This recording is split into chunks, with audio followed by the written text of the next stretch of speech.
안녕하십니까 모형들. 베이스캠프 행복정더사 수학과의 재간둥이 수학강사 조진 원입니다. 반갑습니다. 네. 먼저 우리 금쪽 같은 자제분들의 미래를 위해서 이렇게 귀하신 시간 내주신 점, 그리고 이 귀한 자리에 제가 사회를 맡게 된 점 먼저 영광의 말씀 드리고요. 그리고 간단하게 좀 감사의 말씀 한마디만 좀 더 드리고 시작하도록 할게요. 이제 아무래도 이제 이 입시판이라고 하는 게 조금 어렵고 하다 보니까 단순하게 이 시간이 이제 은평신도 이제 조금 전략적으로 시험을 잘 볼 수 있는 그런 간담회보다 이제 우리 아이들이 이제 입시 과정에서 조금 더 목표를 설정하고 그 과정에서 남을 이기는 과정보다는 이제 본인들이 조금씩 성장할 수 있고 그래서 목표를 이뤘으면 좋겠고요. 그리고 혹여나 이제 본인이 만족하지 못한 결과 나오다 할지라도 이제 그 과정에서 겪는 경험과 이제 그런 경험들 토대로 우리 친구들이 오늘보다는 조금 내일이 밝아졌으면 하는 마음에, 그래서 부모님과 같은 마음으로 베이스캠프의 모든 선생님들이 이제 같이 준비한 시간이라서 조금 열린 마음으로 받아들여줬으면 감사하겠다라는 말씀을 좀 먼저 드리고 시작하겠습니다. 자, 그러면 간단하게 식순을 먼저 좀 소개해 드리도록 할게요. 간담회 순서는 이제 7시 반부터 9시까지 과목별 20분씩 진행이 되고요. 그리고 수학, 국어, 영어, 과학 순으로 좀 마무리가 됩니다. 그리고 이제 선생님들이 이제 수업과 간담회를 좀 병행해서 진행하다 보니까 이제 질문 시간이 조금 짧을 수도 있고요. 그리고 이제 마지막에 넘어가는 그 과정을 조금 매끄럽지 못할 수 있는 점 먼저 양해 말씀을 좀 구하고요.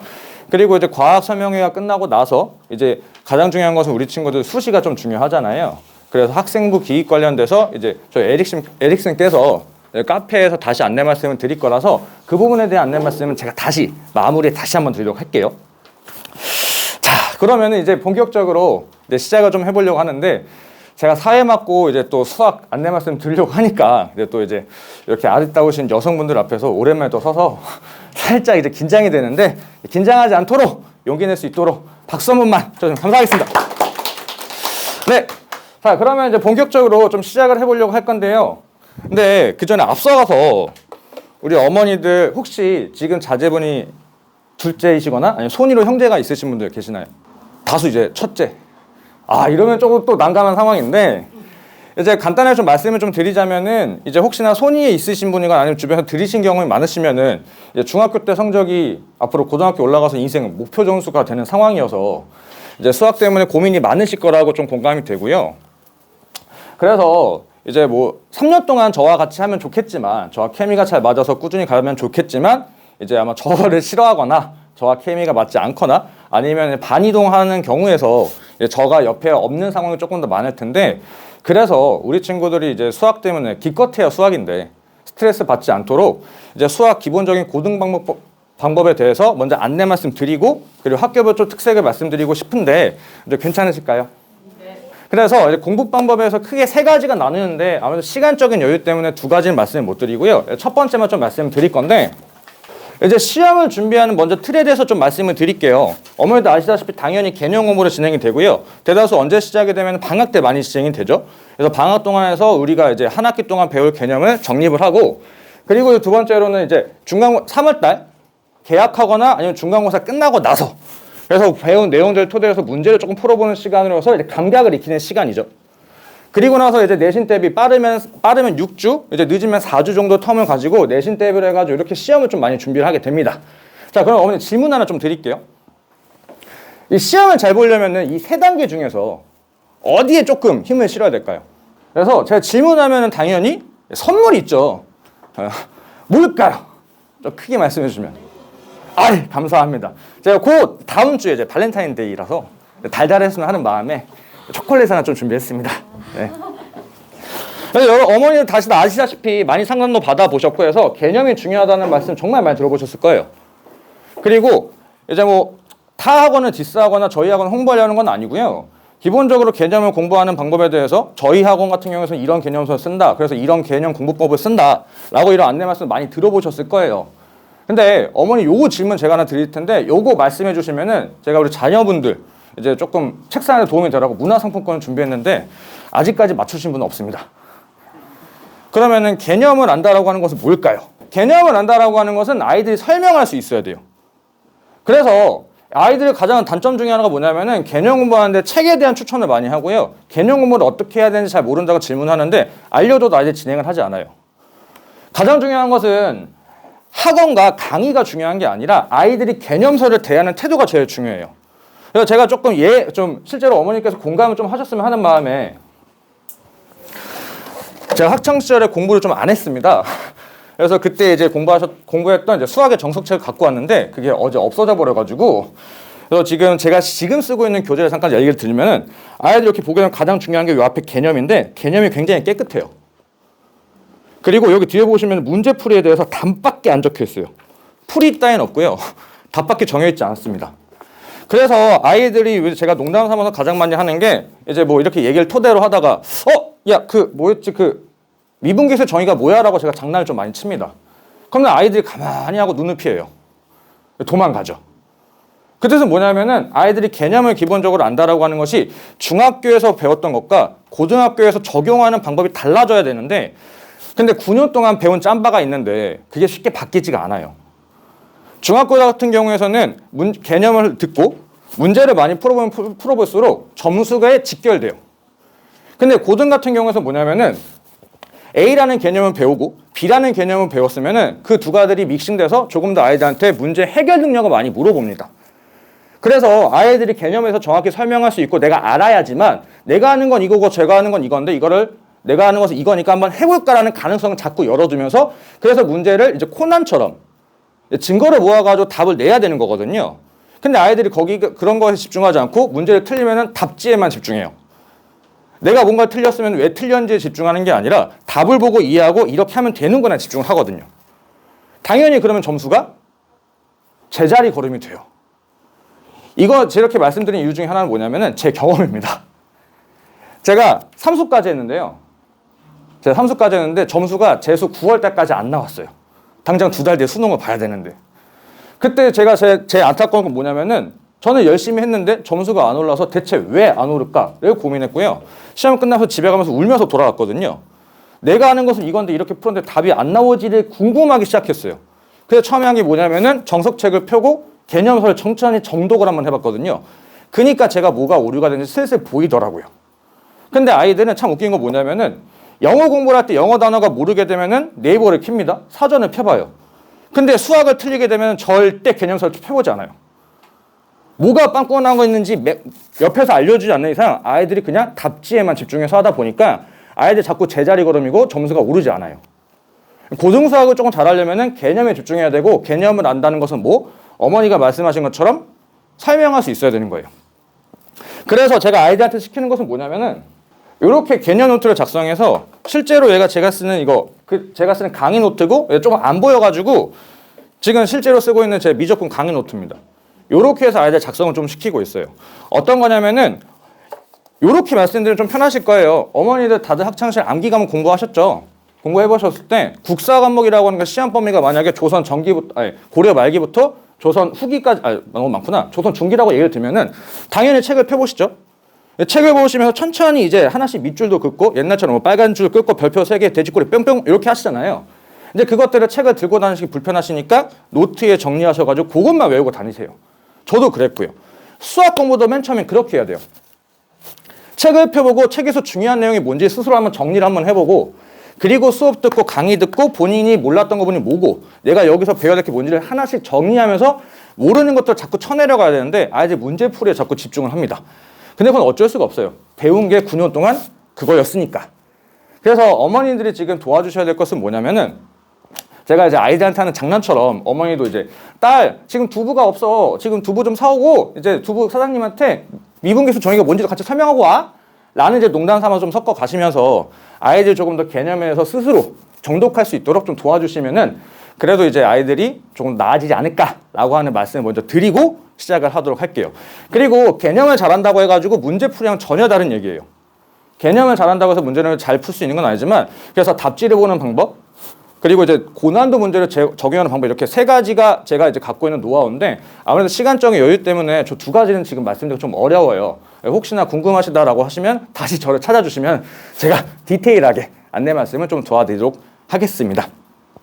자, 그러면 이제 여기까지 해서 기본적으로 수학 기본 공부 방법에 대해서 좀 안내 말씀을 드렸고요. 이제 본격적으로 그러면 이제 학교 특색에 대해서 좀 안내 말씀을 좀 드리려고 할 거예요. 순서는 신도고등학교를 말씀드리고 그리고 은평고등학교를 말씀드려서 이런 순서를 좀 갈 거고요. 단순하게 이제 신도고등학교 어떻다, 은평고등학교 어떻다 보다는 기본적으로 고교 시험 출제 원리와 거기서 좀 비교를 하면서 말씀드리도록 할게요. 대다수의 학교는 요 네 가지 틀에서 시험이 출제가 되고요. 요 네 가지 틀을 벗어나지 않습니다. 첫 번째가 당연히 교과서. 교과서를 기본 베이스로 해가지고 많으면은 70% 비중으로, 적게는 30%의 비중으로 교과서를 기반으로 문제를 내요. 근데 교과서 비중이 높아질수록 당연히 학교 시험은 조금 평이하다라고 생각해 주시면 되세요. 대표적인 학교가 지금 이제 은평과 신도가 좀 있고, 그리고 조금 더 서부권을 가게 되면은 이제 뭐 상암이나 아니면은 경복고등학교 경우가 있고요. 그래서 비율이 조금씩 교과서의 비중이 조금 줄어들수록 학교의 시험은 조금씩 올라간다라고 보시면 되시고요. 교과서뿐만 아니라 학교에서 수행평가나 형성평가 겸으로 해가지고 아니면 선생님들이 개인적으로 갖고 계신 자료들을 학교에서 수업의 자료로 활용하시고 그 문제들을 변형하여서 이제 중위권들을 조금 변별하는 그런 문제로서 좀 시작을 하고 있습니다. 대표적인 학교가 이제 동명 같은 경우가 좀 그렇게 시작을 하고 있고요. 그리고 그것뿐만이 아니라 이제 외부 교재를 써가지고 대표적인 게 이제 EBS 교재, 올림포스라고 하는 걸 쓰는 학교가 옆에 있는 이제 예일여고 그리고 대성고등학교. 자, 다들 잘 아시죠? 그쪽 이제 시험 난이도가 조금 어떤지. 뭐 잠깐 썰이긴 한데 작년에 제가 이제 예일여고 기하 시험지 보고 야 이거는 절대 시간 안에 못 푼다고. 절대 시간에 못 푼다고 해서 실제로 그때 1등급이 60몇 점인가 이렇게 나오는 좀 그런 상황이 좀 발생이 됐어요. 그래서 외부 교재가 들어가면은 난이도는 조금 이제 거의 헬이다라고 좀 생각하시면 좋겠고, 그리고 그것뿐만이 아니라 이제 모의고사를 변형해서 문제를 출제하거나 아니면 모의고사 같은 경우 학교도 이제 외부 프린트해서 좀 제공이 되고 변형해서 이쪽에서 이제 킬러 문제로 상위권을 좀 변별하는 문제들 많이 출제되고 있습니다. 그래서 기본적인 틀은 좀 이렇게 출제가 되는데, 그러면 이제 우리 신도 같은 경우 어떤 경우냐면요, 교과서를 천재를 쓰고요. 그 교과서를 기반으로 대다수가 문제가 출제가 돼요. 근데 대다수 학교가 또 교과서를 기반으로 출제하는 원리는 또 네 가지고요. 그것도 거의 변하지가 않습니다. 첫 번째는 뭐냐면 다들 잘 아시는 거. 그냥 숫자만 바꿔서 내는 거. 숫자만 바꿔서 내서 이제 아이들이 교과서만 충분히 하면은 내용만 조금 바뀌었을 때 잘 적용할 수 있는지를 물어보는 문제들. 당연히 배점은 낮죠. 또는 역배점이라고 해가지고 이 문제에서 점수폭을 늘려서 이제 틀리면은 그냥 과감하게 점수가 내려갈 수 있도록 하는 이제 그때 당시에 스타일만 조금씩 달라지는 경우가 있고요. 두 번째로는 내용의 이해인데 어떤 얘기냐면은 교과서에서는 이 내용을 토대로 해서 A라는 것을 물어봤으면은 끝만 살짝 바꿔요. 다른 내용을 조금 물어보거나 아니면 그 내용을 토대로 조금 더 그 상황에서 심도 있는 것들을 물어봐서 아이들이 그것을 정확하게 알고 있으면 해결할 수 있고, 만약에 진짜 그 문제 풀이 방법만 외우고 있으면 절대 해결되지 않도록, 그래서 좀 중위권을 변별하는 문제라고 좀 보시면 되세요. 그렇게 해서 내용의 이해를 물어보는 문제가 있고, 그 마지막으로 하는 그 내용의 추가인데 아마 1학기 중간고사나 아니면 중간고사에서는 거의 보기 힘들고 기말고사에서 많이 나타나는 현상인데, 1학기 중간고사에서 배웠던 뭐 2차 뭐 복소수라는 개념을 배웠으면은 당연히 아이들은 시험이 끝나면 그게 안 나오는 줄 알아요. 근데 1학기 기말고사 때 그 내용과 믹싱이 돼가지고 아이들은 해결할 수 있는지 물어보죠. 그럼 아이들은 갑자기 속으로 문제를 풀면서 이거 까먹었다 라는 경우로 다 틀립니다. 근데 여기서 그러다 보니까 또 중위권들에서도 중상위권 좀 난이의 상황으로 조금 문제가 출제가 되죠. 그리고 마지막에 킬러 문제를 조금 내기 위해서 내용을 변형하거나 아니면 진짜 이게 교과서가 맞아 라는 느낌으로 문제를 좀 출제해서 이 상황으로 킬러를 조금 변별하는 상황이죠. 자, 그러면은 우리 신도 같은 경우에서는 이 네 가지 틀에서 어느 곳에 조금 집중하고 있을까요? 당연히 질문하면은 옆에 준비한 게 또 있죠. 다들 이제 턱끝까지 차오신 말씀은 좀 많이 민망하신 것 같아서 요 두 가지를 좀 집중해서 신도 같은 경우는 문제를 출제하고 있어요. 그래서 실제로 어떻게 문제가 출제가 되는지 잠깐 보여드리자면은, 이제 교과서에서는 이런 가장 기본적인 내용을 살짝 물어봤다면 좀 작아서 죄송합니다. 제가 말로 좀 말씀드릴게요. 이 내용에 대해서 내용을 살짝 바꿔가지고 내용의 이해를 물어봐요. 숫자를 바뀐 것 같지만 아이들이 지금 이등분선, 수직이라고 하는 이등분선에 대해서 정확히 모르고 그것을 토대로 넓이가 이등분된 상황을 정확히 이해하지 못한다면 결국 틀리는 상황으로 문제를 좀 내고요. 마찬가지로 같은 내용을 그림을 좀 바꿔서 아이들이 이제 시험 현장에서 조금 당황해가지고 틀릴 수 있게끔 내거나, 그리고 아까 제가 말씀드렸던 역배점, 교과서에서 나왔던 문제를 서술형에 그대로 내요. 토시 하나 틀리지 않게. 그래서 그 과정에 대해서 감점을 해가지고 조금 아이들을 변별력을 주고자 했던 거고, 또 같은 상황의 문제를 똑같이 또 냈어요. 숫자 하나, 내용 하나 바뀌지 않고, 여기서는 그냥 교과서에서는 풀기만 시켰으면은 서술형에서 그 과정을 좀 보게 됐다는 얘기였죠. 그래서 신도 같은 경우에서는 교과서를 조금 위주로 준비하면 되는데, 요즘 트렌드가 대다수 학교들이 시험 난이도 조금씩 올라가고 있기 때문에 올해 시험을 좀 보고 나야지 이제 1학기 기말고사 2학기가 어떻게 될지를 좀 판가름을 할 수 있을 것 같아서 지금 조금 설레발로 아마 지금 같을 거다라고 말씀드리기 살짝 위험한 발언이고요. 그렇지만 교과서를 기반으로 해가지고 정확한 내용의 이해가 있다라고 한다면 고득점은 좀 그렇고 중위권 정도는 당연히 될 수 있을 거라고 좀 말씀을 드리고 싶습니다. 자, 그러면 이제 기본적인 스타일을 알고 거기에 대한 대처 방안을 당연히 준비를 해야 되겠죠. 그래서 이제 백행과 저의 스타일은 좀 어떻게 준비할 거냐면요. 3월 달에 되게 되면은 당연히 교과서 기반으로 수업을 좀 진행을 할 거예요. 근데 교과서가 지금 보시는 것처럼 4가지죠. 시중에서 가장 많이 쓰는 교과서, 신사고, 미래엔, 천재류, 비상. 이 4가지 교과서의 중단원과 대단원의 문제들을 편집해가지고 그 기반으로 수업을 좀 나갈 거예요. 근데 어머니들과 학생들 좀 오해하는 것 중에 하나가 뭐냐면은 우리 학교 교과서만 좀 잘하면 되는 줄 알았는데 전혀 그렇지 않아요. 선생님들도 당연히 다른 학교 시험 문제를 기반으로 하시고 살펴보시고 하시거든요. 실제로 타 학교 같은 경우에서는 신사고 교과서를 쓰는데 신사고 교과서를 쓰지만 비상에 있는 문제를 그대로 냈어요. 조금 이제 제가 살짝 준비하긴 했는데 네, 이게 교과서에 실려 있는 문제고요. 요거는 이제 도형에 대해서 이해를 토대로 해가지고 문제를 해결할 수 있는지를 물어보는 건데 요 문제가 요렇게 나왔는데 잘 안 보이시겠지만 숫자가 똑같습니다. X가 I로만 바뀌었고 요건 비상교과서에 있는 문제예요. 그렇기 때문에 아이들이 오해하는 것 중에 우리 교과서만 잘하는 게 아니라 교과서라고 하는 건 기본이기 때문에 당연히 그 기본을 명확하게 할 줄 안다면 대다수에 있는 시중교재에 있는 기본적인 문제들은 다 풀립니다. 그래서 저는 교과서를 조금 기반으로 해서 아이들 좀 변형할 수 있게끔 좀 준비를 하고요. 다시 이제 우리 학교로 좀 넘어온다면 네, 교과서를 기반으로 해가지고 아이들한테 3월달에 진행을 하고요. 사실 그렇다고 교과서만 해도 문제량은 조금 부족합니다. 그래서 학교별 프린트를 좀 저희가 받게 된다면은 저뿐만이 아니라 저희 수학과 선생님들, 저희 조교들이 문제를 변형을 합니다. 출제율이 높은 문항 위주로 문제를 변형해서 이제 그것들은 이제 실전 마무리에 조금 녹이고요.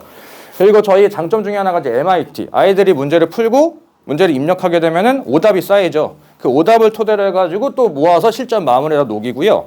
그것뿐만이 아니라 이게 조금 바탕이 잘 안 보일 수 있는데 학교 시험 문제들을 저희가 다 편집을 해서 거기서 기출을 변형을 하고 난이도별로 정리를 해놨기 때문에 그것들 토대로 해가지고 매주 모의고사를 주 1회씩 공통으로 좀 진행을 합니다.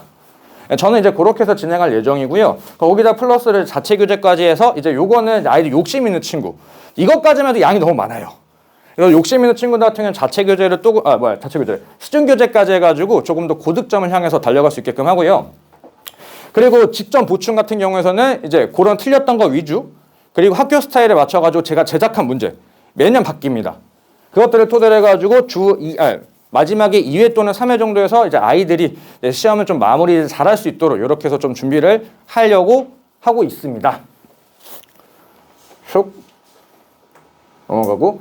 그래서 이제 처음에 문제는 어떻게 좀 구성이 되냐면요. 교과서 기반으로 했을 때 출제율 높은 문항을 내용을 조금씩 추가해서 문제를 더 만들고요.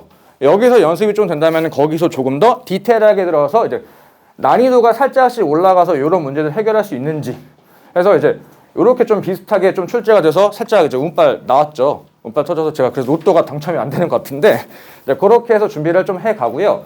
은평도 마찬가지로 해가지고 교과서에 기반해서 문제가 조금 변형을 해서 아이들이 이제 기본적인 내용을 튼튼하게 했다면은 다시 그 내용을 조금 더 디테일하게 바꿔가지고 난이도를 조금 올려서 그래서 아이들이 해결할 수 있는지를 이렇게 물어보고 거기다 추가적으로 당연히 킬러 문제에 대한 대비를 해야 되겠죠. 그래서 듣도 보지 못한 문제를 제가 자체적으로 제작을 해서 모든 모의고사에다 제가 다 치러 놓습니다. 근데 사실 요거 같은 경우는 적중하기가 굉장히 어렵죠. 선생님들 어떤 스타일로 문제를 내기가 좀 당연히 잘 모르기 때문에 기본적으로 이 문제를 그럼에도 출제하고 아이들한테 풀리는 이유 중에 하나는 뭐냐면은 어려운 문제는 아이들이 단점 중에 하나가 제가 가장 많이 받는 질문이 이거 푸는 법 까먹었어요. 예요.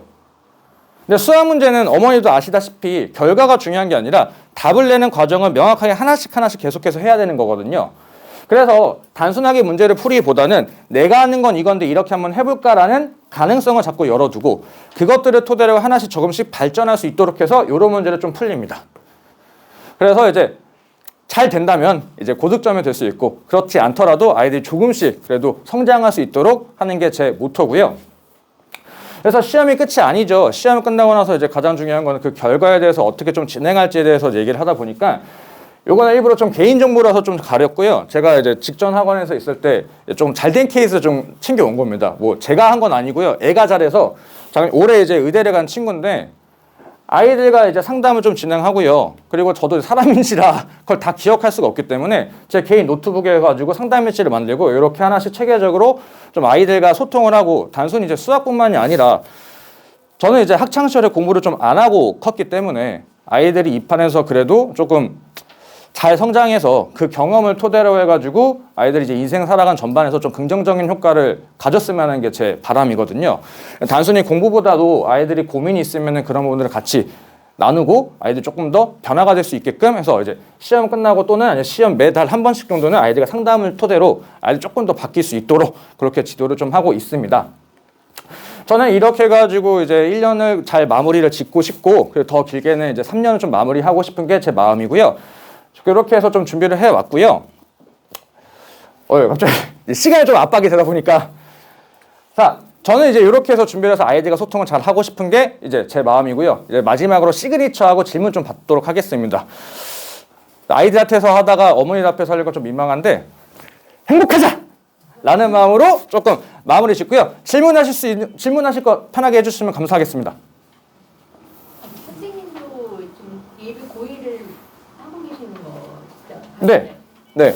그 단계별로 다 틀리잖아요. 네. 선생님 만든 지금 학생들은 어느 수준의 학생들이 맡고 계세요? 저는 기본반을 좀 맡고 있어서 저의 가장 큰 제가 아이들은 잘 모르지만 제가 갖고 있는 역할이라고 생각하는 것은 아이들이 수학을 잘하기보다도 아이들이 이제 시험을 보고 나서 본인이 조금씩 바뀌어가고 있구나라는 조금 그런 컨셉으로 아이들 지도를 하고 있어요. 단순히 수학 점수를 잘 받으면 좋겠지만 아이들이 수학 점수가 안 나오면 그게 쌓이다 보면은 이제 아시다시피 수포의 길로 조금 걸어가려고 하거든요. 근데 그럼에도 불구하고 아이들이 하면서 조금씩 바뀌는 게 좀 보였으면 하는 마음에 이제 동기부여와 그래서 아이들이 그래도 꾸준하게 해서 내가 수학뿐만이 아니라 다른 과목도 좀 잘할 수 있게끔 좀 아이들한테 지도를 많이 하고 있어요. 저는 이렇게 생각하거든요. 제 경험상 수학 공부 잘하면요. 다른 과목도 다 잘해요.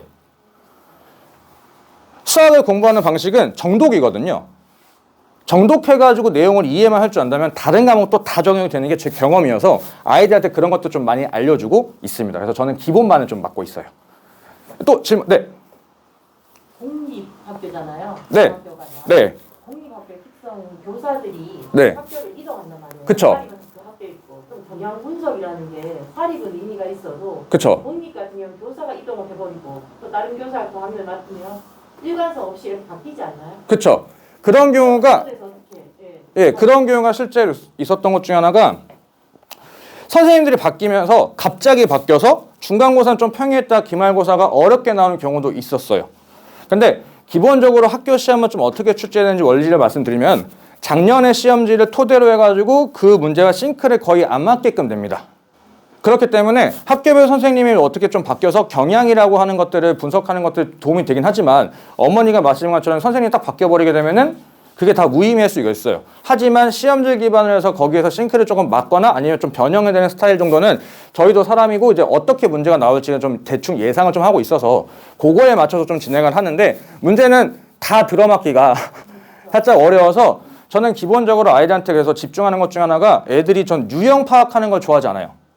그 센이랑 교과서 보기에는 유형별로 문제가 좀 정리가 되는데 전 그것보다 아이들이 기본적인 내용에 대해서 명확한 이해가 있으면 조금씩 바뀌더라도 내가 하는 건 이건데 라고 하면서 조금 시도를 할 수 있게끔 하는 편이라 그래서 경향보다는 이제 아이들이 기본적인 수학 실력을 올릴 수 있게끔 하는 게 제 스타일입니다. 그리고 다른 선생님도 마찬가지고요. 그래서 어머니께서 좀 걱정하신 부분은 이제 저희가 나름 열심히 케어를 하고 있다라고 말씀드리고 싶습니다. 네. 그러니까 은평고 아이들이 많이 다니는 학원이 은평고 엄마들 입장에서는 내신 대비가 잘 될 거라는 그쵸. 생각을 하죠. 왜냐면 저희 아이가 이 학원에 하나면 네, 내신 기간에 내신 대비가 힘들 거라고 생각하거든요. 보통. 그쵸. 기존에 여기 뭐 은평고 출신들 다닌 퍼센테이지가 있었나요? 아니 네. 지금은 좀 더 생겼나요? 뭐 이런 거. 예. 아, 학원 은평구에서 원생 비율이요? 네, 지금요. 예. 네, 원생 비율은 꾸준히 뭐 지금은 그 비율적인 부분에서는 제가 좀 저도 이제 사실 전 수업 외적으로 딱히 행정적인 부분에서 관심을 조금 두고 있지 않아서 그쪽 부분은 이제 저희 원장님께서 좀 아실 텐데 제가 지금 겪어본 바로서는 원생은 꾸준히 늘고 지금은 살짝씩 느리지만 우상향하는 케이스로 보시고 계시면 되시고요. 가장 뭐 단편적인 예로는 저희 학원 홈페이지 들어가시게 되면 합격자 명수가 나오는데 그 누적 명수가 아니어서 그거 보시면 조금 판단하시기 쉬우실 거예요.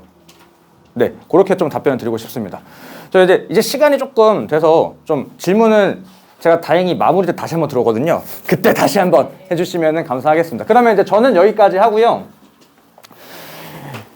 이제 그 다음 순서로는 이제 국어 선생님께서 말씀을 드릴 텐데 이제 학교별로 조금 다르게 말씀을 드릴 거라서 먼저 이제 저희의 스윗남, 댄디남 이제 홍선 쌤을 소개하도록 하겠습니다. 박수 맞아주셨으면 감사하겠습니다.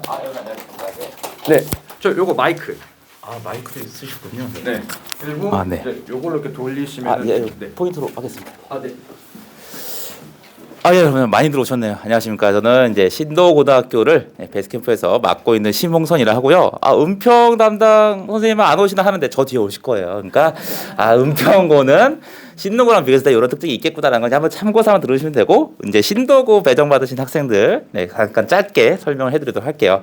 일단 오늘은 시간이 많지는 않기 때문에요. 여러분들한테 제가 이제 중점적으로 말씀드리는 건 전체적인 시험 어떤 난이도라든가 어떤 유형이라든가 특징 그리고 어떤 앞으로 대비할 때 어떤 방식으로 하는 게 제 경험상 학생들한테 좀 효과가 있더라. 이런 것들을 좀 이제 말씀드려보려고 합니다.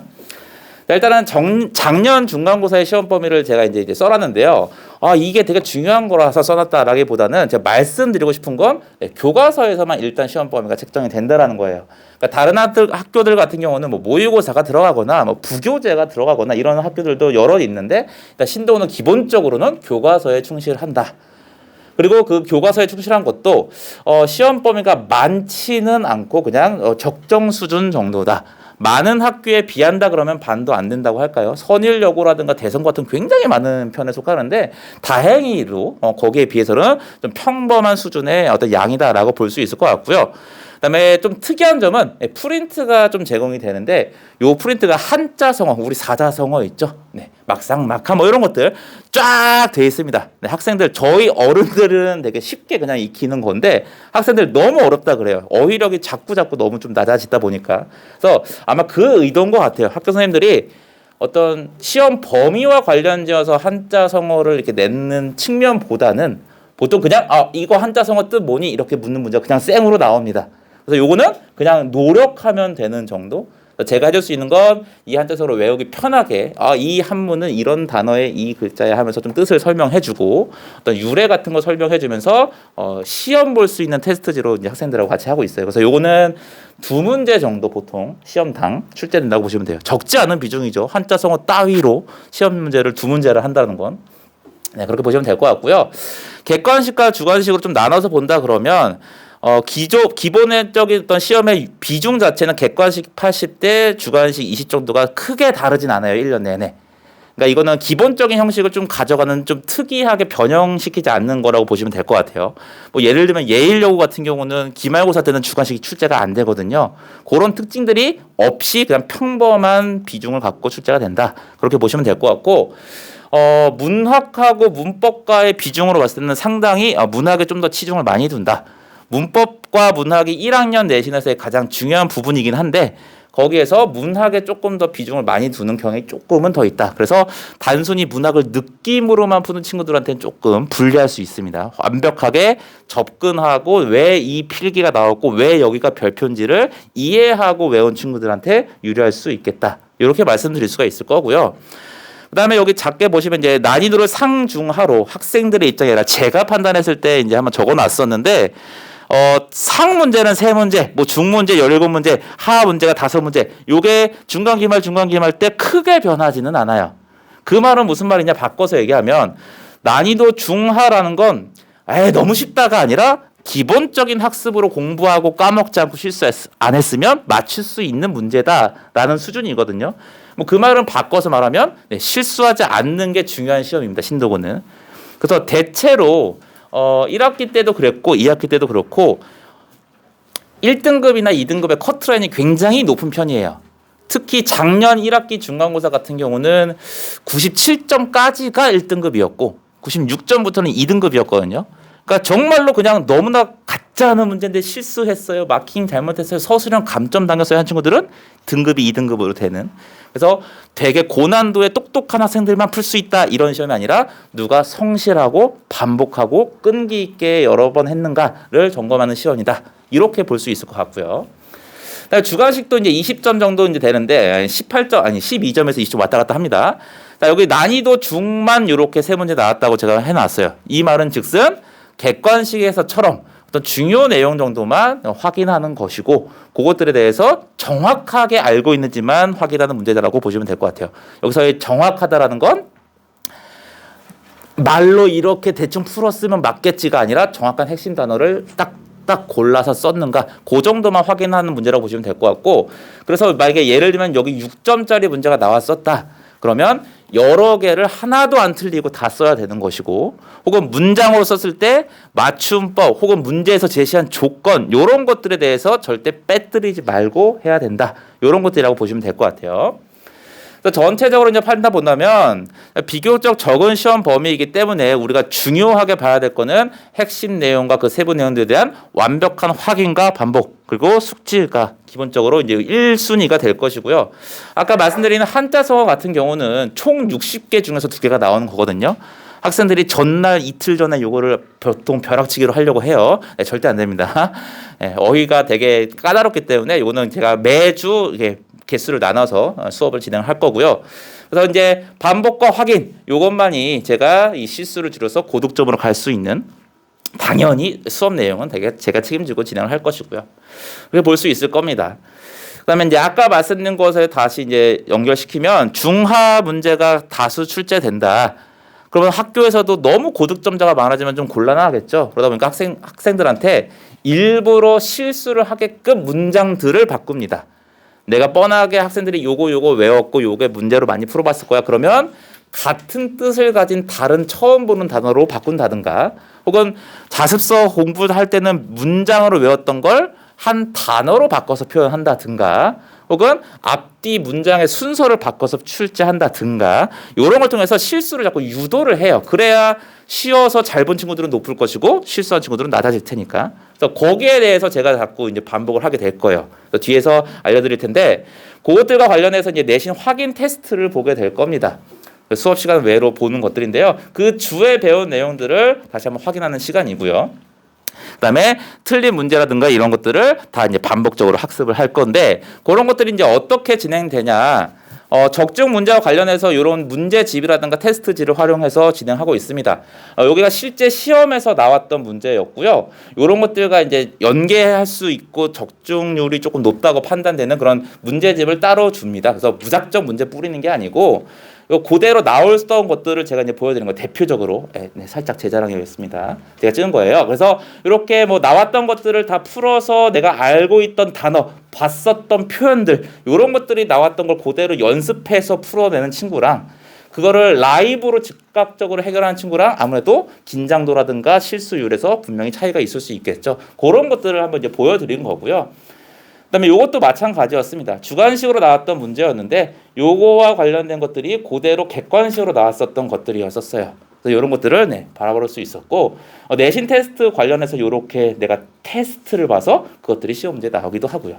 그래서 아까 말씀드린 테스트는 수업 시간 외로 진행되는 겁니다. 그래서 수업 시간 외로 따로 시간을 잡아서 학생들하고 테스트 그 주에 배운 내용을 확인하고 그것들을 개별적으로 관리하는 시간이고요. 그래서 그 개별적인 관리한 걸 바탕으로 학부모님들하고 제가 상담도 하고 학생들의 그 학습 상태를 점검도 하고 이렇게 되니까 이런 것들을 제가 조금 더 시간이 있으면 다음에 다시 한번 또 어떻게 되는지 보여드리도록 하겠습니다. 제가 조금 이게 마음이 급해가지고 좀 말이 빨랐는데요. 다음에 또 저보다 더 댄디하고 이렇게 멋지신 오준호 선생님 은평고를 위해서 오시니까요. 신도고 공부하신 분들은 제가 끝나고 남아서나 전화상으로 다 언제나 상담해드리도록 하겠습니다. 혹시나 연락 주시면 그 누구 학생 오마입니다. 요 정도만 보내주시면 될 것 같습니다. 네, 고맙습니다. 제가 잠깐 인사드릴게요. 저는 베이스캠프에서 부원장 겸 입시 연구 도장을 맡고 있는 서훈이라고 합니다. 반갑습니다. 예, 오늘 이 방은 다른 방하고 분위기가 사뭇 다릅니다. 아시죠? 표정이 이제 유나 같은 경우에는 이제 배정 받고가 울고 내게 났죠. 은평고는 매년 이런 현상이 똑같이 일어납니다. 자, 그러나 신도고는 비슷한가요? 증거 안 썼다가 뭐 그런 경우인가요? 신도도? 어머니 예주인도 그래요? 네. 그러니까 이 방 분위기는 무슨 얘기인지 알죠? 서로 위로하시면 됩니다. 그래서 간단히 말씀드리면 진짜 제가 입시 설명회 때 11월 달에 분명히 말씀드렸습니다. 은평구에서도 분명히 서울대가 나올 것이라고 얘기했고 그 예상대로 상향 학생이 됐고 그리고 신도도 마찬가지로 이제 점점 학교들이 나빠지지 않고 좋아지고 있는 상황이고 지금 입시 제도 자체가 지금 이렇게 올해 같은 케이스가 나오기 시작하는 거예요. 그러니까 아까도 잠깐 이제 먼저 오신 분들에게 말씀드렸지만 은평고하고 신도고 관계 오히려 축복이 될 수 있습니다. 자, 여러분은 지금 서울대 연고대학을 막 이렇게 생각하신 분도 있고 그렇지 않은 분들이 계시겠지만 실제로 저희가 볼 때는 다른 일반고 이제 동명이나 선일 정도급의 학교를 갔다면 한 3등급 나온 학생들이 실제로 은평 와서 2등급 후반이 나와서 2등급 중반이 나와서 실제로 인서울에 진입하는 그런 케이스가 있습니다. 그리고 올해 처음으로 이제 아까 말씀드린 은평구에서 나왔듯이 서울대가 이제 뭔가 입시 제도 변화에 따라서 여러분이 결코 불리하지 않다는 걸 꼭 아셔야 돼요. 제가 위로 드리는 게 아니라 실제로 있습니다. 그래서 나중에 또 제가 추가적으로 5월 달에 생기부 관리 특강 할 때 그때 다시 한번 학교별 생기부가 어떻게 짜이는지에 대해서 구체적으로 설명드리면서 추가적으로 말씀드릴게요. 그러니까 이 교실에서 지금 재원생도 계시고 재원생 아닌 분도 계시거든요. 특히 재원생 아닌 원예생 학부모님께서는 일단 끝나고 한 9시나 9시 10분 정도 끝날 거예요. 그러면 아까 오셨던 그 카페가 있거든요. 거기로 오시면은 제가 추가적으로 학생들 비교과들은 어떻게 관리하는지 이런 거에 대해서 추가적으로 말씀드리고 아까 시간이 없어서 질문 못한 분들 있잖아요. 제가 추가적으로 질문을 받을게요. 이따 뵙겠습니다. 반갑습니다. 네, 베이스캠프에서 은평고하고 신도고를 담당하게 된 김상백이라고 합니다. 그래서 제가 오늘 은평고와 신도고의 뭐 이런 내신 어떻게 출제되는가 이런 거 좀 간단하게 학교별로 설명을 드릴 거고요. 그 다음에 플러스 저희 학원에서는 지금 학생들 이렇게 공부를 시키고 있습니다 라는 것들 좀 간단하게 소개해 드릴게요. 자, 신도고등학교 내용 보겠습니다.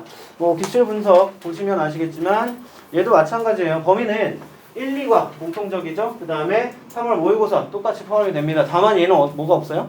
부교재가 없어요. 신도고는.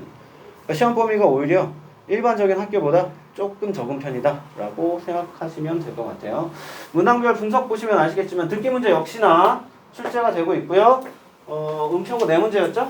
신도고는 6문제 출제됩니다. 그러니까 스크립트를 확실하게 암기하고 시험을 봐야 하는, 더군다나 영문 보기뿐만 아니라 2개 고르기도 같이 출제가 되는, 그래서 오히려 듣기에서 아이들 굉장히 많이 간점을 당하는 그런 특징을 가지고 있어요.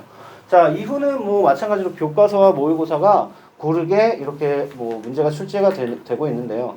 다만 얘도 마찬가지로 어법의 비중이 굉장히 높습니다. 다른 유형들에 비해서. 그래서 당연히 어법을 좀 대비해야 하는 그런 유형의 시험입니다. 자, 좀 분석 보시면 전부 꼼꼼하게 봐야 합니다 라는 거예요. 왜냐하면 보통 모의고사 18번, 19번 그러니까 지금 고등학교 혹시 모의고사 문제를 좀 보신 부모님 계신가요? 또는 뭐 자녀분들 중에 형이나 뭐 언니나 뭐 누나가 있어서 좀 봐봤다. 안 계신가요? 이게 모의고사가 수능을 모의해서 보는 시험이기 때문에 수능이랑 형태가 똑같아요. 그래서 수능에서 영어 영역은 총 70분의 시험 시간이 주어지게 되고요. 1번부터 17번까지는 듣기 문제로 이루어져 있습니다. 18번부터 45번까지는 독해 문제예요. 이런 구조로 이루어져 있는데 18번, 19번이 이제 듣기 끝나고 푸는 문제인데요.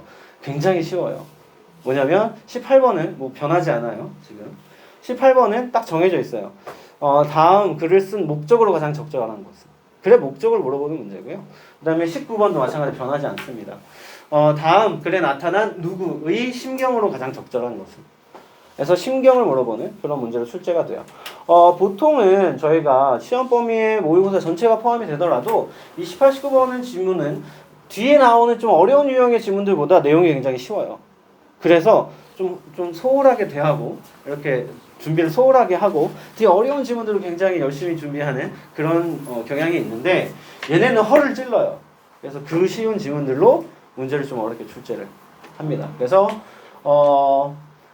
신도고는 꼼꼼하게 준비를 해야 하는 그런 특징을 좀 가지고 있습니다. 그 다음에 표면적으로는 서술형이 없는 시험이에요. 서술형이 없었죠. 아까 1번부터. 서술형이 없지만 배열 문제를 객관식으로 출제해요. 이게 영작이랑 뭐가 달라요? 그래서 실제로는 서술형이 없지만 있다고 봐야 한다 라는 거예요. 그래서 그게 좀 가장 큰 특징이었습니다. 마찬가지로 좀 예시를 들어주기 위해서 문제를 좀 가져왔는데요. 뭐 보시면 아시겠지만 내용 주어지고 있고요. 아까 음평으로 좀 비슷하지 않나요? 아까 A, B, C, D, E였지만 얘는 이중을 써줬네요. 그래서 이런 식으로 좀 약간 비슷한 유형, 음평고와 신도고가 좀 약간 비슷한 유형의 문제가 출제가 됩니다.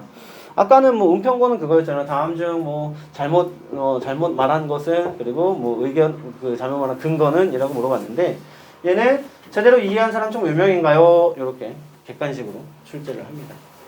큰 차이가 없죠. 문제형이. 자, 이런 문제들 출제가 됩니다. 그 다음에 전략.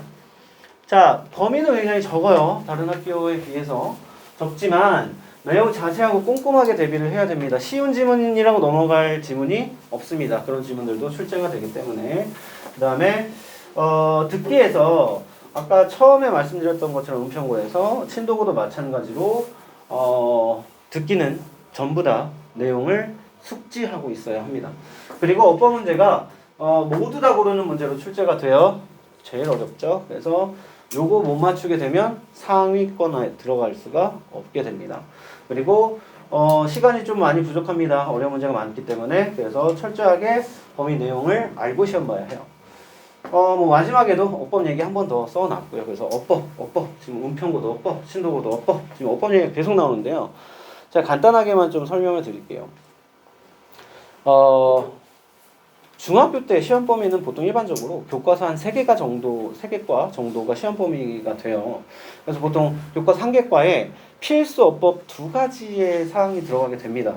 교육 과정상. 그래서 3개과라고 하면 총 6가지의 문법 사항들을 아이들이 필수적으로 공부를 해야 하고요. 그 6가지의 사항으로 문법 문제를 출제하게 돼요. 이게 중학교 내신 시험이에요. 근데 고등학교에 올라오는 순간 문법의 범위가 없어요. 왜 그러냐면 너희들 중학교 때 문법 다 공부했잖아. 다 알지? 이게 일반적인 고등학교 시험의 마인드라고 생각하시면 돼요. 그래서 아이들이 문법의 전반적인 사항을 이미 알고 있다라고 전제하고 시험 문제를 냅니다. 그렇기 때문에 지금 자녀분들 중에서 혹시나 문법을 특히나 어려워하고 문법을 잘 못한다라는 친구가 있다면 이번 입학하기 전까지 제대로 정리해 놓지 않으면 학기 시작하고 나서 할 시간 없어요. 범위 안에 있는 내용들을 공부하기도 바빠 죽겠는데 무슨 문법 내용을 정리해요. 불가능합니다. 그래서 요 시기 놓치시면 안 됩니다. 그래서 문법 안 돼 있는 친구들은 특히나 요 시기에 어떻게든 문법은 만들어 주셔야 돼요. 그래서 그걸 좀 당부드리고 싶습니다. 저희 이제 베이스 캠프에서 이제 영어 학습과 관련해서 어떻게 좀 관리를 하고 있는지 간단하게 소개를 해드릴 건데요. 일단 저희 클래스카드라는 단어 앱을 사용하고 있어요. 그래서 스마트폰에서 사용하는 어플이고요. 요걸 활용해서 저희가 수업 요일과 상관없이 그러니까 지금 뭐 주말 수업인데요. 저희 아이는 주말 수업인데요. 주말에 학원 보내실 때 단어 시험 안 봅니다. 마찬가지예요. 저희 아이는 뭐 평일반인데요. 평일에 단어 시험 안 봐요. 수업 시간에 학원 와서. 단어 시험 언제 보냐면 아이들이 자기 편한 시간에 자기 편한 곳에서 본인 스마트폰으로 시험을 보게 됩니다. 그래서 월화수목금 총 5회의 시험을 보게 되고요.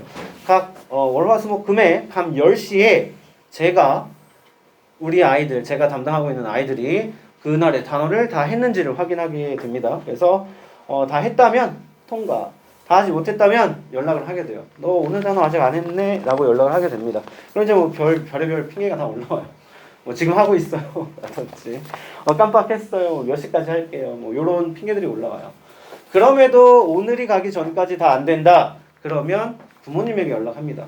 보통은 그 시간이 11시 넘고 거의 12시 가까워지기 때문에 전화 드리면 조금 실례잖아요. 그래서 보통 카톡으로 연락을 드립니다. 그래서 오늘 뭐 누구 단어가 아직 안 되어 있습니다. 확인하시고 내일 오늘 못한 것까지 해서 내일 단어 한꺼번에 할 수 있도록 어머님이 좀 관리 좀 해주세요. 이렇게 메시지를 보내게 돼요. 그래서 밤에 늦게 이렇게 메시지가 오더라도 너무 놀라지 마시고요. 너무 언짢아하지 말아주셨으면 좋겠습니다. 네, 그 다음에 또 한 가지 특징이 뭐냐면 매일 새로운 단어를 공부하게 돼요. 그래서 매일 새로운 단어 40개 정도가 출제가 돼요. 그래서 40개 정도의 단어를 학습하고 시험을 봐야 하고요.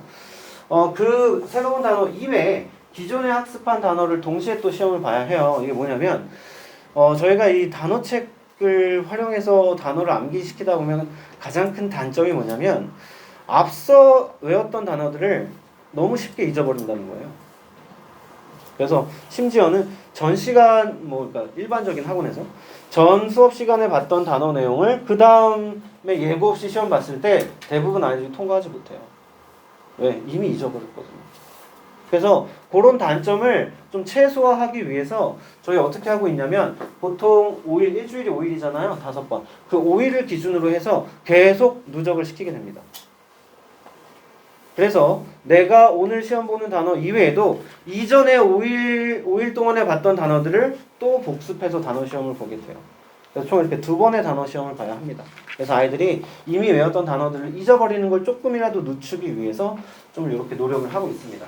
그 다음에 이제 저희 월화수목금까지 단어 시험을 보기 때문에 요 시험 본 결과들을 다 저희가 취합해서 주말에 부모님께 성적표를 발송해 드리게 됩니다. 그래서 주말에 이제 토요일이 되겠네요. 그래서 토요일 날 이제 받아보시게 될 거예요. 그래서 저한테 이제 카톡 메시지가 올 겁니다. 그러면 이제 URL이 이렇게 찍혀 있을 건데요. 그거 이렇게 탭하시면 그 성적표로 이렇게 이동을 하게 돼서 우리 아이가 일주일 동안 단어 시험을 본 단어 세트들과 그 다음에 그 단어 세트의 점수들을 확인할 수 있고요. 그래서 뭐 대부분 다 통과가 돼 있을 거고요. 칭찬 많이 해주시라고 보내드리는 거예요. 그래서 칭찬, 아이고 이번 주도 단어하느라 고생했네 라고 이렇게 한마디 칭찬해 주시면 좀 우리 아이들이 좀 더 힘내서 할 수 있을 것 같아요. 자, 그 다음에 저희가 사용하고 있는 독해 교재입니다. 그래서 1350제라는 독해 교재인데요. 말 그대로 1350개의 지문으로 이루어져 있어요. 각 한 권당. 그래서 굉장히 시간이 오래 걸렸습니다. 이게 좀 안 되는데. 이 교재 레벨 3가지로 구성이 되어져 있고요. 각 레벨에 맞게 지금 요 지문들로 이용해서 독해 학습이 이루어지고 있습니다. 이 해당 지문들 단어 학습도 마찬가지로 클래스 카드로 지금 진행을 하고 있는데요. 요거는 시험 보라고 하는 게 아니에요. 시험은 안 봐요.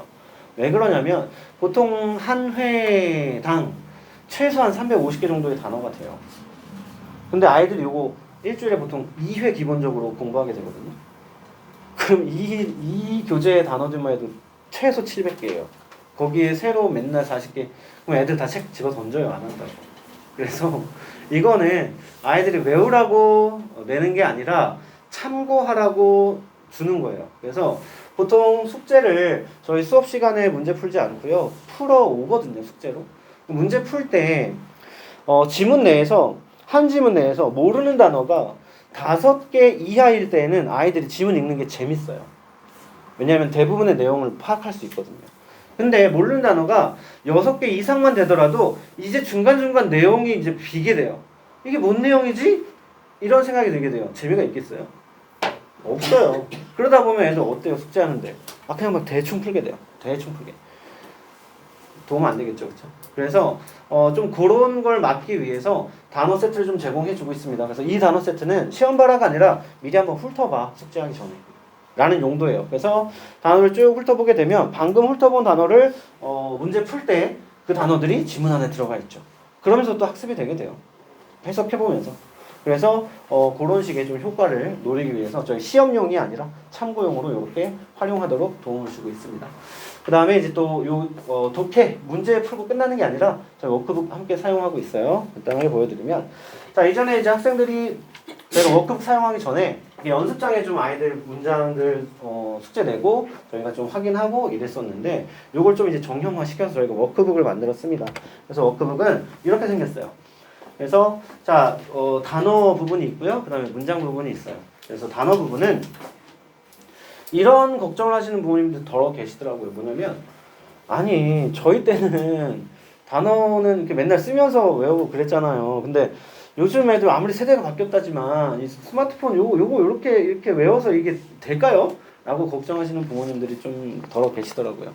뭐 맞는 말이에요. 왜냐면 실제로 쓰는 것보다 눈으로 공부하는 단어가 휘발성이 훨씬 강해요. 그래서 더 빨리 잊혀져요. 그걸 막기 위해서 저희가 물론 복습이라는 것도 활용을 하고 있고요. 이거 뭐냐면 독해 지문 내에서 모르는 단어 직접 찾게 저희가 유도하는 거예요. 그래서 단어 쓰고 뜻 쓰고 동의어 반의어 씁니다. 이거 아이들이 직접 사전에서 찾지 않으면 동의어 반의어 못 써요. 그래서 아이들이 직접 사전에서 찾아보도록 좀 이렇게 노력을 좀 하고 있습니다. 그 밑에는 아까 저희가 뭐 연습장에서 아이들이 숙제로 했던 그런 문장 분석들과 해석들을 좀 연습시키고 있고요. 자, 이렇게 좀 저희가 좀 여러 가지 고민하면서 아이들 공부시키고 있고요. 마지막으로 요거 한 가지만 좀 당부드리고 제 순서 좀 마무리할게요. 뭐냐면 저 중학교 때까지만 하더라도 아이들의 시험의 기준은 절대평가입니다. 그래서 우리 아이가 열심히 하면 좋은 등급을 받을 수 있어요. 근데 고등학교 이제 입학하는 순간 모든 시험은 다 상대평가예요. 이게 가장 큰 차이예요. 그래서 상대평가이기 때문에 우리 아이 열심히 한다고 좋은 등급 받는 게 아니에요. 우리 아이가 뭐 남들보다 더 열심히 더 잘 해야 좋은 등급을 받을 수 있습니다.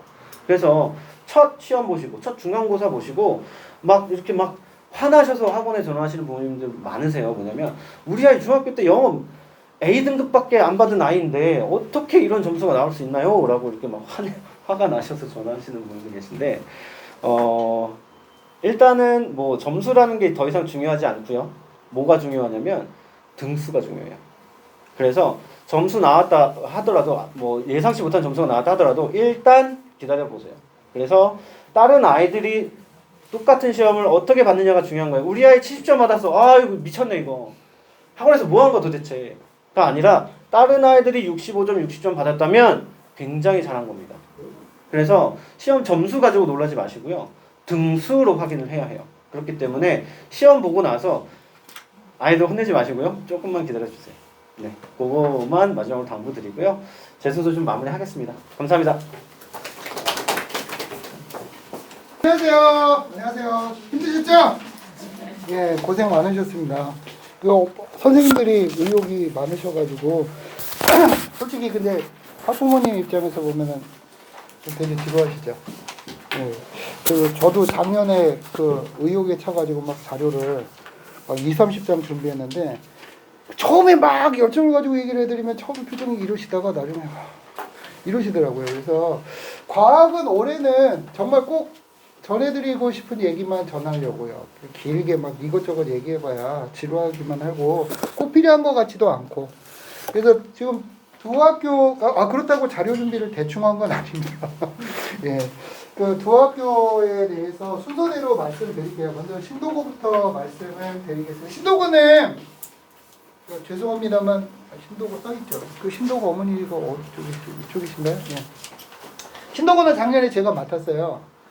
그래서 신도고가 참 개성이 있는 학교예요. 그 오해하시는 게 신도고가 공부를 못하는 학교라는 이미지가 좀 있거든요. 그래서 작년에 가르친 애도 조금 자신 없어하는 모습이 있었는데 작년에 신도고가 많진 않았어요. 2명 있었는데 한 명은 1등급 받았어요. 지금도 학원 다닙니다. 그러니까 제 개인 기준으로 그렇게 나쁜 학교 아니에요. 그리고 시험 문제도 그렇다고요. 되게 쉽고 막 그런 학교도 아니에요. 이따 보여드리겠지만 신도고도 괜찮은 학교입니다 라고 말씀드릴 수 있어요. 그러니까 너무 못하는 애들이 있다는 이미지가 강해서 그렇지 않아요. 예, 그래서 먼저 신도고부터 빨리 말씀드릴게요. 이게 지금 요게 신도고 작년 자료인데요. 이게 이 2021년도니까 2020년 고3 그러니까 재작년 졸업생들 성과거든요. 보시면 알겠지만 인원수가 그렇게 많지는 않은데 지방대 4년제대 비율이 50%면요 평균보다 높은 거예요. 보통 인서울에서 인서울 고등학교 인문계 고등학교 4년제대 비율이 한 40%거든요. 뭐 적은 학교는 35%.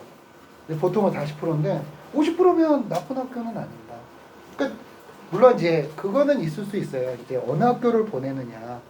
이제 보통은 성과를 내려고 이제 자꾸 지방대 하위권 학교로 밀어넣는 푸시하는 경향이 있기는 있는데 그거까지 분석은 안 됩니다만은 못 보내는 학교는 의외로 아닙니다. 예. 그리고 이제 전문대도 많이 받고 오히려 진학을 안 하는 애들이 되게 적어요. 다른 학교는 진학하는 애 비율이 보통 20-30% 되거든요. 예. 근데 여기는 오히려 상대적으로 적습니다. 이 성적을 보시면 여기 파란색이 그 8기교 평균이고요. 그러니까 다른 학교 평균적으로 이 정도 분포야라고 생각하시면 되고 이제 신도고는 요 분포다라고 생각하시면 되고 그러니까 점수도 딱 중간이에요.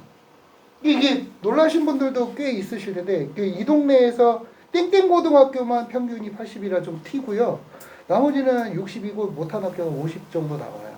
수학하고 평균이 삐까삐까합니다. 그러니까 좋게 말하면 난이도가 있어서 좀 그렇다.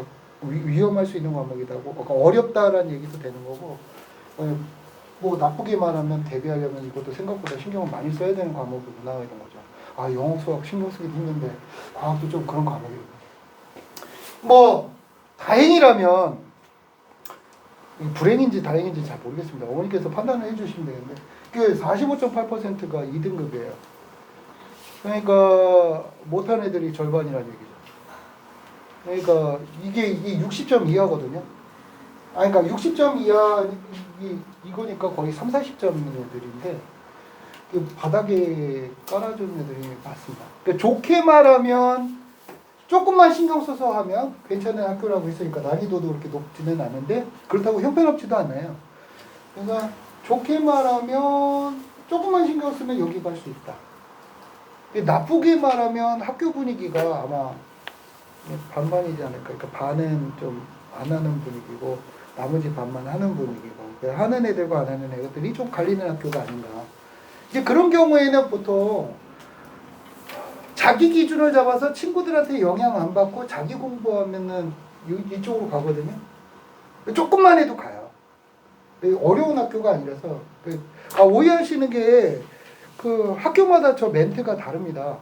뭐 똑같은 멘트로 또 말씀드리는 건 아니고 신도고 같은 경우에는 조금만 노력해줘서 평균 이상만 하면 이쪽으로 가서 상위권 대학도 노려볼 수 있는 학교다.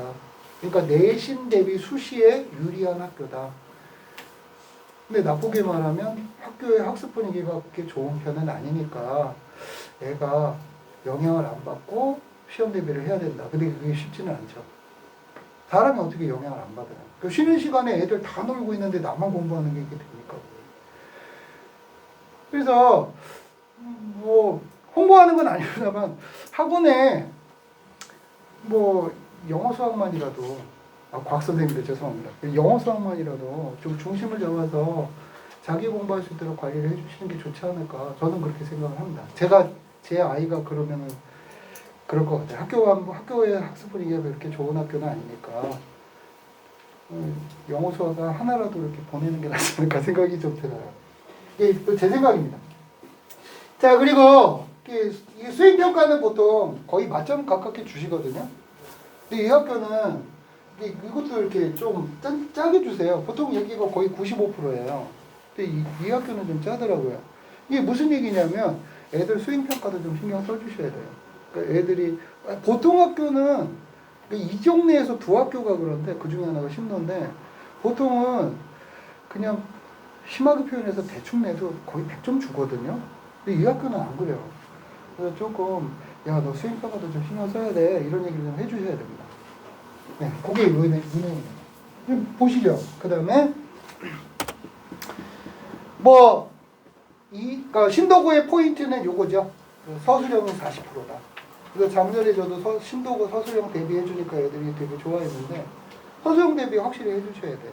그러니까 다른 학교는 높아봐야 30%거든요. 24%, 30%. 근데 여기는 40%예요. 10문제 10점 중에 4점이 서술형입니다. 서술형 대비해 주셔야 돼요. 거꾸로 서술형의 강점을 가지면은 되게 점수 내기 유리한 학교이기도 합니다. 난이도는 그렇게 높지는 않고요. 그렇다고 너무 쉽지도 않아요. 죄송합니다만 못하는 학교라고 수준이 낮은 얕잡아볼 필요는 없는 게 수준이 형편없는 이런 문제를 내냐는 문제는 없어요. 어려운데 그런 문제가 되게 많습니다. 그래서 기본 문제를 하시고 그 다음에 시간 나면 이제 화학만 조금 어려우니까 화학만 시간 나시면 조금 심화를 챙기시고 그리고 서술형 대비했냐고 중간에 한번 물어봐 주시고 수행평가 신경 안 써도 되는 학교가 아니니까 수행평가 조금 얘기해 주시면 될 것 같아요. 이거 필요하시면 보내드리겠습니다. 안 쓰셔도 됩니다. 그리고 요거는 이제 대비 계획인데 지금 말씀드렸으니까 패스하고요. 요게 기출문제거든요. 작년 신도국 기출문제인데 문제가 어렵지 않아요. 문제는 되게 쉬운데 딱 보시면 되게 길죠. 그래서 언어가 약한 애들이 되게 어렵다고 느껴요. 특히 우리 애가 국어 점수가 그닥인데 하면은 좀 문제 많이 풀어야 됩니다. 이런 문제, 긴 문제 많이 푸셔야 돼요. 그리고 요거는 그 전형적인 문제거든요. 그러니까 시중에 그 참고서 보면 다 있는 문제들이에요. 이거는 애들이 학교에서 시험 보기 전에 몇 번은 풀어보고 넘어가는 문제니까 꼭 맞춰야 되는 문제고 이것도 보시면 보이시죠? 이거 내용 자체는 어렵지 않거든요. 되게 길어요. 그래서 언어 약한 애들은 조금 신경을 더 쓰셔야 될 것 같습니다. 이것도 서술형인데요. 서술형인데 여기에서 여기까지가 이 서답형 1번 문제예요. 되게 깁니다. 그리고 단답형을 요구하는 것도 아니고 쓰시오, 서술하시오 그래서 길게 문장으로 요구하거든요. 연습을 하셔야 돼요. 예, 요거는 아까 내가 화학은 좀 어렵다라고 신동호 말씀했는데 이런 문제거든요. 요거는 진짜로 조금 모의고사스러운 문제예요. 그래서 화학은 조금 신경을 쓰셔야 될 것 같습니다. 예. 근데 여기에서 안 보여드렸는데 생각보다 물리는 또 쉬워요. 그러니까 다른 학교는 보통 평균적으로 물리가 어렵거든요. 근데 신도고는 생각보다 물리는 어렵지 않더라고요. 그리고 화학이 좀 어렵다. 예. 그리고 생명도 조금 어려워요. 그 색상 부분이 좀 어려운데, 그러니까 포인트가 있는데 전반적으로 수준이 보셨잖아요. 수준이 낮은 학교는 아닙니다. 이렇게 그래서 신도고 가셨다고 너무 이렇게 다른 생각 안 하셔도 될 것 같아요. 그래서 우리 애는 학교에서 공부시키고 포인트가 되는 것, 그러니까 아이들 공부 열심히 해, 많이 해라고 지도하지 마시고 얘기 들어보니까 너 친구들보다 딱 5점만 더, 딱 2문제만 더 맞추면 등급이 확 올라간대 라고 얘기해 주시고요. 5점만, 2문제만 더 맞히자라고 지도하시는 게 나을 것 같아요. 그 결과가 그래요. 그래서 애가, 친구가 예를 들어서 78점이고 내가 83점이면 등급이 바뀝니다. 혹시 이사님이나 궁금한 거 있으세요? 지금 드릴 말씀이 지금 되게 많은데요. 쓸데없는 얘기인 것 같아서 얘기 안 하세요. 없으시죠? 고생하셨습니다. 수고하셨어요.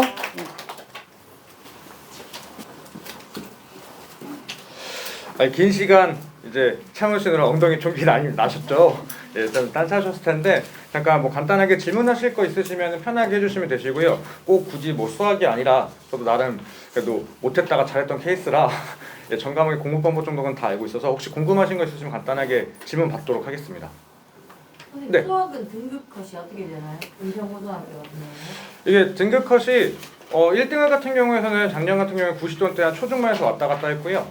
네, 2등 같은 경우에는 그때 초반에서 80점대 후반대로 좀 왔다 갔다 했는데 근데 전년도로 기존을 봤을 때는 등급 컷이 조금씩 자꾸 내려가고 있어요.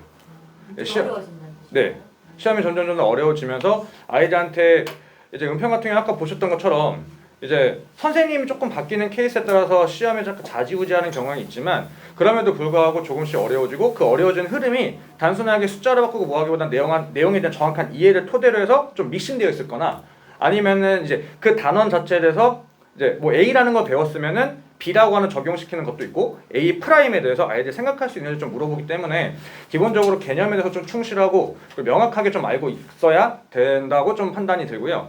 그래서 아이들이 이제 그것을 대비하기 위해서 문제를 많이 풀어봐요. 근데 문제를 많이 푸는 건 당연히 도움이 됩니다. 중요한 건 정확하게. 요거는 제가 요거 한 마디만 좀 드릴게요. 아까 이제 세 가지 중에서 두 가지 정도, 두 번째가 답지를 보는 방법인데 아이들이 마주 문제는 절대로 답지 안 봐요. 절대로 안 보고요. 만약에 답이 내가 아리까리 해가지고 2를 찍어내 나왔으면 맞았으면 그냥 넘어가요. 그러면 절대로 이제 앞으로 학년이 거듭될수록 무조건 털립니다.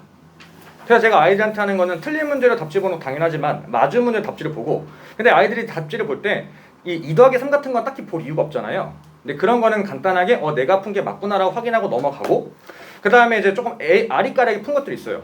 이게 맞나? 라고 하는 것도 답지를 보면서 내가 푼 게 맞구나 라고 이렇게 확신을 받고 넘어가는 거예요. 근데 사실 그렇게 푼 문제는 문제가 지엽적인 문제라서 학교 시험에 나올 확률은 드뭅니다. 드물고요. 실제로 아이들이 문제를 풀고 아리까리하게 풀었는데 답지가 조금 더 깔끔하거나 아니면 그 과정에서 내가 좀 돌아갔다라고 하는 문제 그런 것들 이렇게 하면 되는구나 라고 해서 답지를 보고 아이들이 공부를 할 줄 알아야 되는데 그렇지 않고 그냥 틀린 거에 집중하고 왜 틀렸는지 집중하기보다는 어떻게 하면 맞출 수 있을지 이제 그런 부분들이 어머니께서도 사실 좀 어렵긴 하죠. 어머니가 너 이렇게 해라고 하면 엄마가 뭐래라! 막 이렇게 해가지고 좀 싸움 나시잖아요. 이제 그럼에도 불구하고 조금 이제 편안하게 소통하시면서 엄마가 알기로는 이렇게 했다, 이렇게 들었다, 너도 한번 해봐라. 아니면 조금 살짝 썰어 붙여서 엄마가 해봤는데 이렇게 하면 돼 라고 해서 조금 더 옆에서 서포터의 입장으로서 아이들의 길을 살려줬으면 하는 게 제 바람입니다. 또 질문 있으신가요? 네. 그러니까 네. 특정 학교 아이들이 아까 질문하고 연관되는 건데요. 네. 특정 학교 아이들이 적으면 내신 대비 기간에 다수의 아이들이 이렇게 다니는 네. 다수의 아이들이 있는 학교 네. 위주로 좀 불러가잖아요. 수학의 특색 중에 하나가 사실 학교의 영향은 크게 받진 않죠. 준비 기간에는 받지 않고 시험은 볼 때만 좀 받는데 네. 이제 저 같은 경우에서는 아이들을 거의 아까 보셨던 것처럼 한 명 한 명 애들이 좀 잘 됐으면 하는 마음으로 하기 때문에 뭐 그런 부분에 대해서는 저뿐만이 아니라 다른 선생님도 마찬가지겠지만 이제 저는 개별적으로 좀 케어를 많이 하다 보니까 그 부분에 대해서는 크게 걱정 안 하셔도 될 것 같습니다. 네, 또 궁금하신 사항 있으신가요? 그럼 이제 마지막으로 좀 말씀드리고 마무리할게요. 아까 이제 저희 입시소장님께서 말씀드린 것처럼 이제 저희 재원하시는 분들께서는 입시소장님 얘기하고 그리고 이제 단어 기억이 안 나네. 학생부 작성하는 법도 이제 탐구보고서 작성하신 법 얘기 듣고 하셨기 때문에 지금 또 들으시면은 좀 중복적인 부분이 있으셔가지고 이제 그게 아니라 저희 재원생이 아니신 부모님들께서 혹시 그 부분이 궁금하시다라고 하시면은 이제 조금 있다가 저기 카페에서 선생님들 학부모님들 단체로 모으셔서 이제 거기서 진행할 예정이어서 궁금하신 사항 있으시면은 조금 더 남아주시면은 이제 감사하겠다라는 말씀을 드리고요. 오늘 이렇게 귀하신 시간 내주셔서 정말 대표로 감사합니다. 조진원이었습니다. 네, 마무리하겠습니다.